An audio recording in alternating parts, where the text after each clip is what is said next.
All right, let's do this. So this one is short and simple, and it says, what type of jobs and common project tasks match up to each part of the Addie process? Is it possible that one person would have to do it all for a job? William, do you want to tackle this one first, or do you want me to tackle this one? I maybe I'll start off if that's okay. Go right ahead, of course.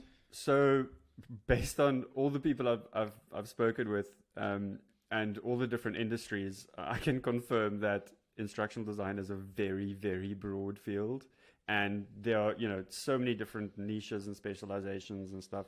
And I've often heard of like a mysterious instructional design person who is able to do all of these things. And they're often referred to as a unicorn because they're quite hard to find. But I'm kind of curious about what you think, if you agree with that. Yes. So definitely the magical unicorns, while they do exist, it is certainly hard to find. But the one thing I kind of want to like take a step back from, because maybe not everyone knows about the Addie model. So being able to explain about that a little bit more. So if you do not know what this stands for, Addie stands for analyze, design, deliver, implement, and develop, analyze, design, develop, implement, and evaluate.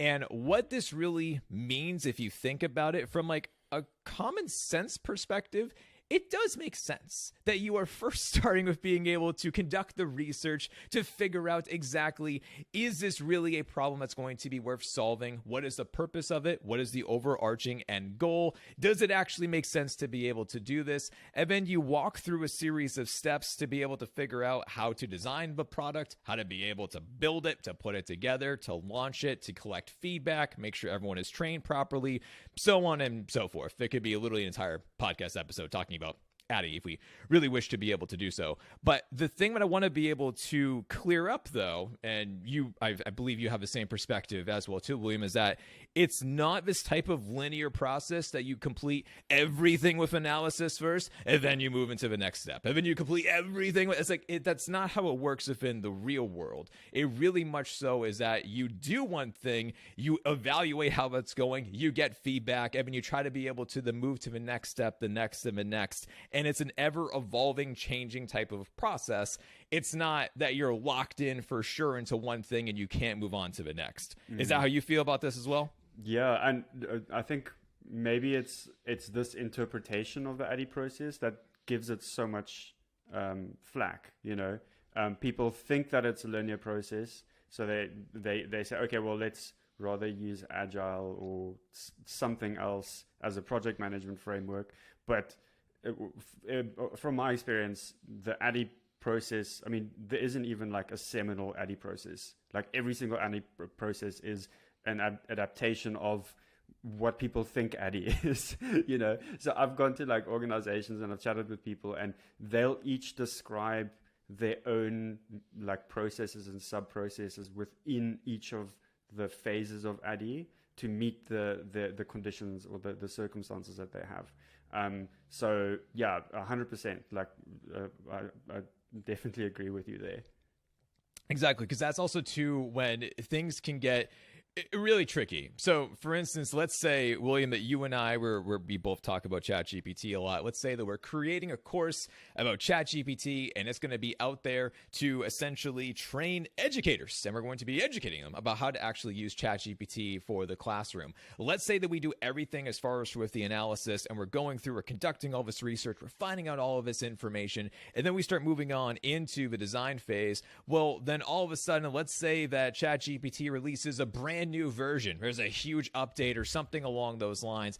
That doesn't mean that we're just going to ignore that. Or we're just going to be like, oh, that's too bad. Let's keep on going. It's like, no, we got to stop and pause and think here. What do we need to do to bring in this new information? Is this still even a viable product? Yeah. Complete. Like, are we scrapping this entirely? Which is totally possible, especially with this ever-changing landscape of technology that nothing is going to be evergreen anymore. And talking about specifically within tech, which is so hard to be able to do as I'm trying to make different types of offerings right now within the tech space. And it's like, Yeah, you really got to figure out what is the purpose behind the product. Why exactly should someone be taking this? What are the goals of everything you're trying to be able to achieve as far as for a unit, an organization, like a business goal, essentially, about does it actually make sense to be able to do? So with all of that in mind, you're constantly revising and evaluating and going back into the process. But I did want to, though, speak to this person's point when they're asking about this question of like, so if you're not the magical unicorn, let's say,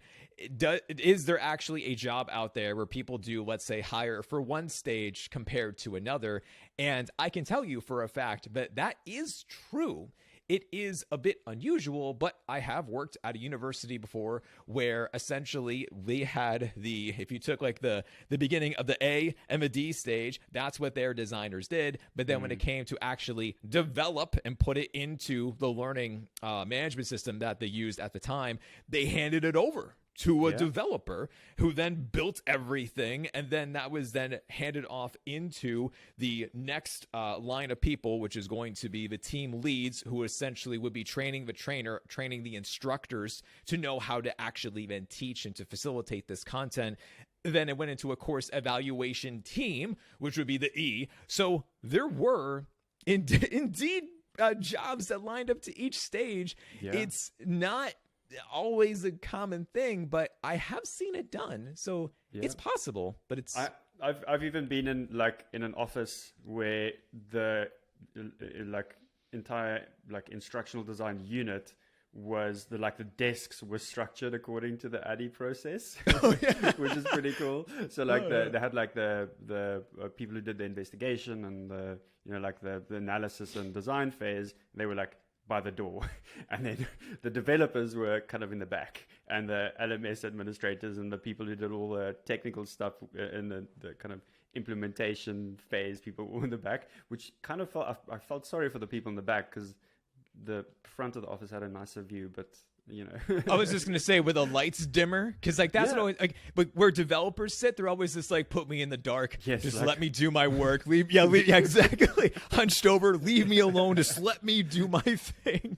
So that's usually that's what I've always seen in every office I have ever worked at. That's been the trend. So that makes sense to me. I guess you can also add that it probably depends on the organization size. Yes. So if an organization consists of 15 people, there'll probably be one instructional designer, if there even is an instructional designer. So let's say it's a really small organization, you'll probably have a jack of all trades. You'll get a person who is loosely responsible for all of these things.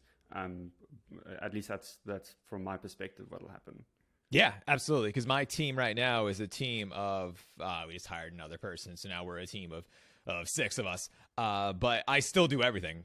I do every single part of this entire super fun journey. And yes, I do coordinate with the marketing team, the engineering team, the customer support team, but I am still somewhat present in every single step and involved within everything. So, and because my team is small, that's why, talking to your point, because what I was giving with that example from that past university, they were huge. So it was, it's just all right, if you have a team of 30 instructional designers, then obviously that's really different.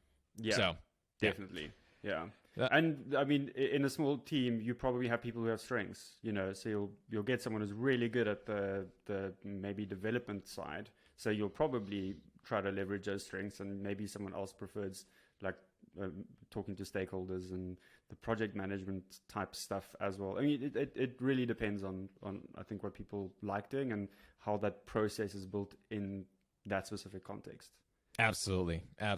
And if you want to hear an example about more from Addie, at least from the corporate perspective, when I interviewed Shreya Gupta before, she is the learning experience designer over at Amazon. She actually walks us through inside of that entire episode about how she uses Addie in the real world, which was extremely insightful to hear about. Yes, it's her and it's her division, and it doesn't speak for all of Amazon, but it was really interesting to hear about how she actually does it and how she works with engineers and how she kind of goes with all that different types of things. So if you want to hear more about an example from a corporate perspective, you can definitely listen to that one as well. And then the other one that obviously we have to be able to plug in and mention because we're both a part of is that if you want to go into instructional design principles for course creators over at EduFlow Academy, we do talk about Addie. Like, definitely you would be exploring and experiencing that, at least for the first three, for the A, the D, and the D. You're definitely going to be hitting home for that one. We do cover the I and the E, but not as extensively. But definitely folks should be able to do that as well. If you want to speak any more to that, please feel free, because I know you're the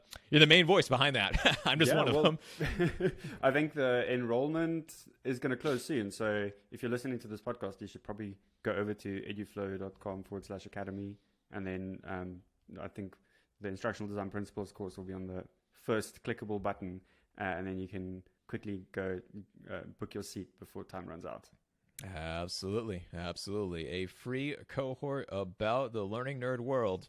What's not to love? So be sure to do that. We'll see you there. Of course, if you apply and you're accepted, fantastic. Can't wait to work with you. But William, I think we covered that one. Are we good there? Yeah. Okay. Actually, I can add one more thing. Yes, go for it. So there's this really cool tool by the Association for Talent Development, ATD, and they've got this capability model that it kind of like tracks all of the different skills and things that people do in the talent space.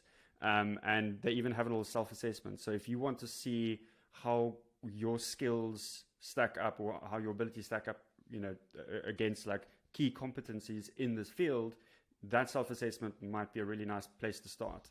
You might figure out where you're really good, and you might figure out where you need to maybe work on some things. And then, they even in the self-assessment, they can even recommend ATD courses that could help you plug those gaps. Interesting. Cool. Well, that will be in the show notes, because I'm going to figure that out and grab that link from you after the show. So go down below in the show notes and you can find all the things that we have been talking about so far.